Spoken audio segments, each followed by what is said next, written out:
Well, today's the day I go and pick the new bike up. Say goodbye to the this really awesome Kawasaki Z1000, 2011 year model. It's been a great bike. Not ridden it as much as I should have done over the past couple of years, but hopefully I'm going to make amends with that.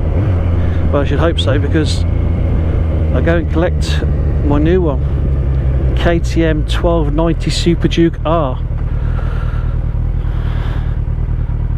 Bit of an awesome beast. So I'll see you when we get to the dealership. They're just coming over, idiot.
Right then, do fresh tank of fuel, and out we go.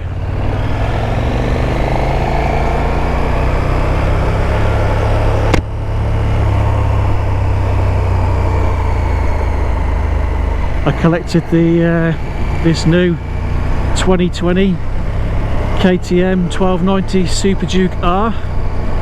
Collected it from DMC Birmingham yesterday. Didn't feel much yesterday, because typically after picking it up and rode home, the heavens opened up and started to rain. So let's get out today and put a few miles on it. Must admit, it's quite different from my Kawasaki. From I think they're 130 brake horsepower, inline 4. Really smooth, to 180 brake V-twin, and I must admit I've gotten quite used to it fairly quickly. I've loved the look of these bikes for a long time. I've always been a bit reluctant because of the V-twin. I've ridden V-twins in the past and I've not been a fan at all. So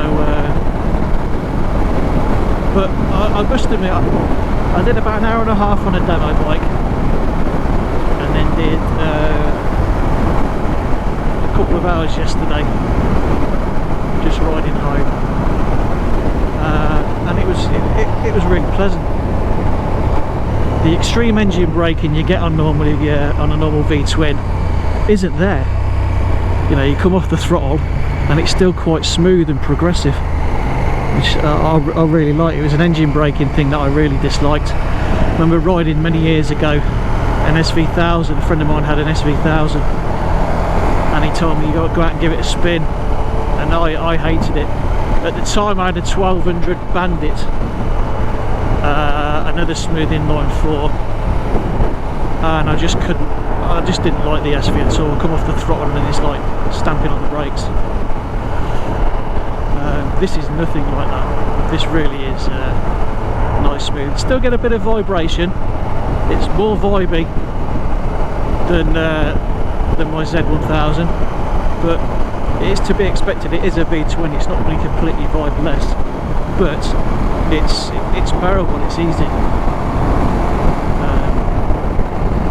Yeah. So let's give it a blast in the twisties. See you in a moment.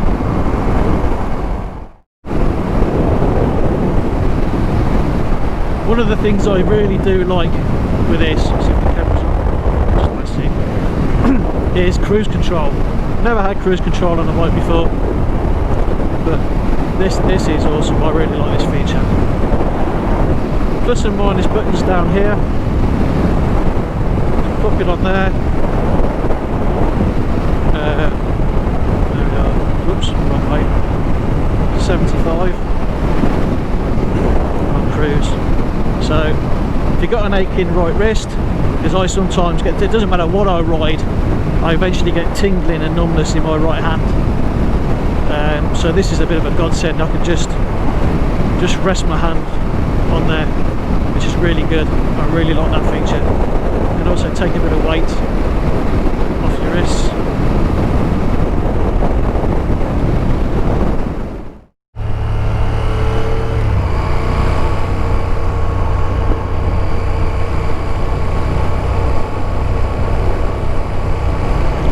I've managed to mount my phone right by the clock there, as you can see. It's not aesthetically pleasing at all. I really don't like the look of it there,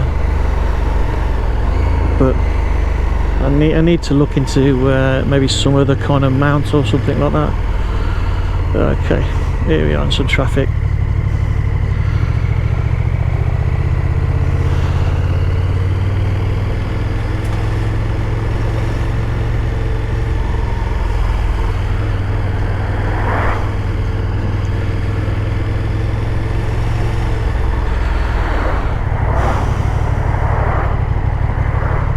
Feel free to stop pissing around with your radio and move over a little bit if you like. The usual Sunday traffic, sunny day going into Stratford.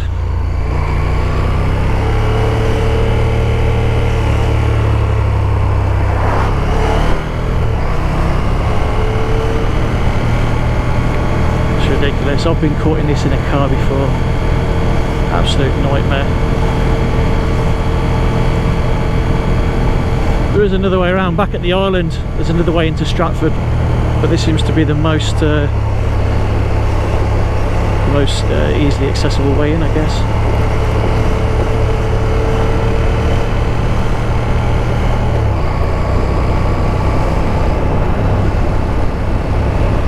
These white lines are really vibey. Ah, here's why.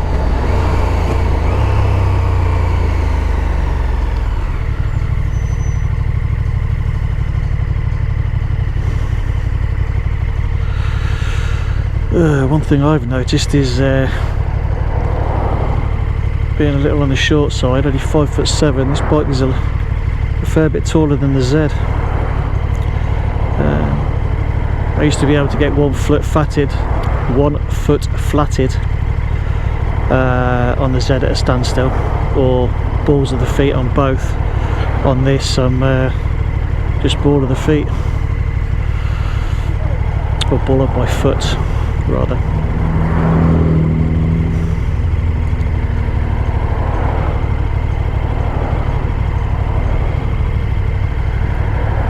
So something to don't know if I can maybe lower it a little bit, alter the suspension, or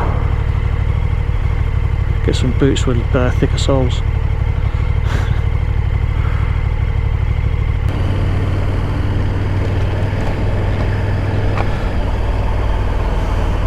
My signal.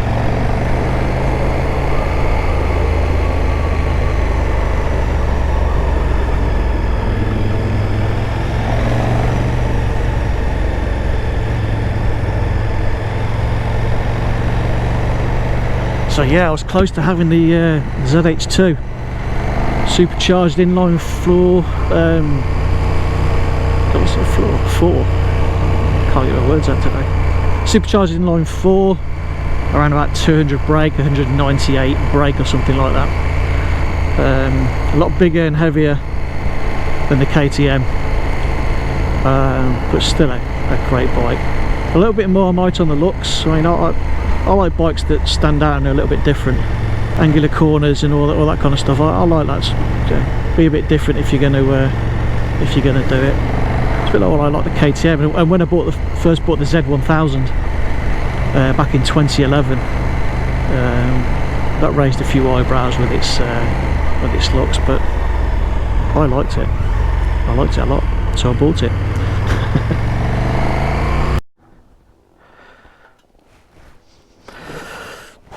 Right then, so let's take a look at this thing. 1290 Superduke R. I'll tell you what, those brakes are amazing. The Kawasaki that I had the brakes on, they were pretty good, but these Brembos, yeah, they'll stop you soon enough. Yeah, I need to look at the phone holder situation. I'm not really keen on this. Put a little ball joint bracket under there, but that is because of the British weather. You know, you want your phone covered up. I use it for GPS, which is really handy. Waze, cracking free navigation application. Not gone down the modification route too much. It's got the quick shifter on. I've had an alarm fitted to it. On its first service, it's having the exhaust changed. So Austin Racing, little stubby can with colour coded end tip. Looks really nice. The same with the tail tidy. It's coming off, being replaced by Nevotech. I've still left this hanging out. The Optimate cable.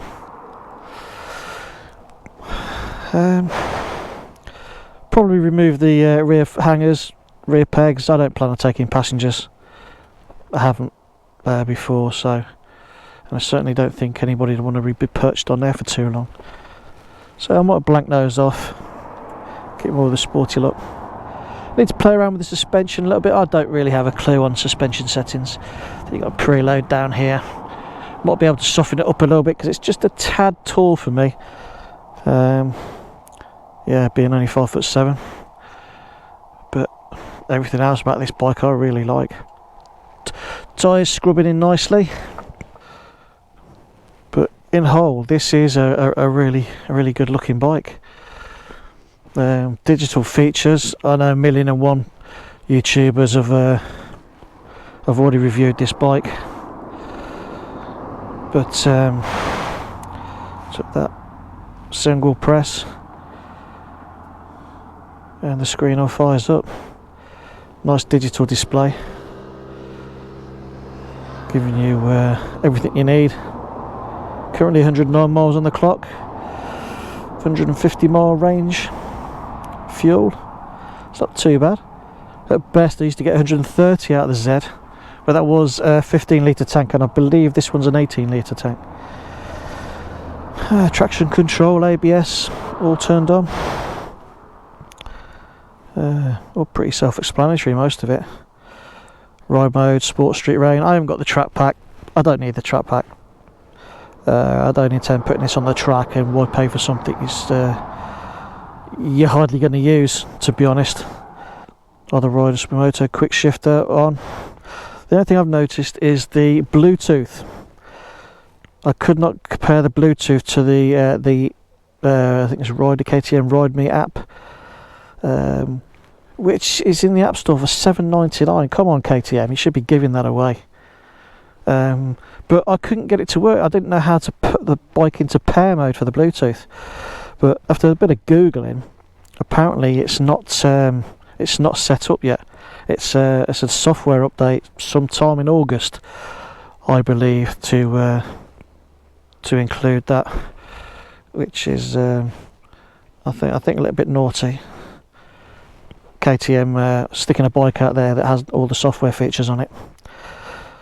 But car manufacturers do it, and in all honesty, it's not going to stop people buying the bike. It didn't stop me, obviously.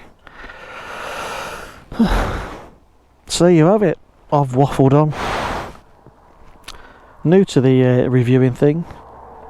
I've only posted a few videos in the past. Let's go.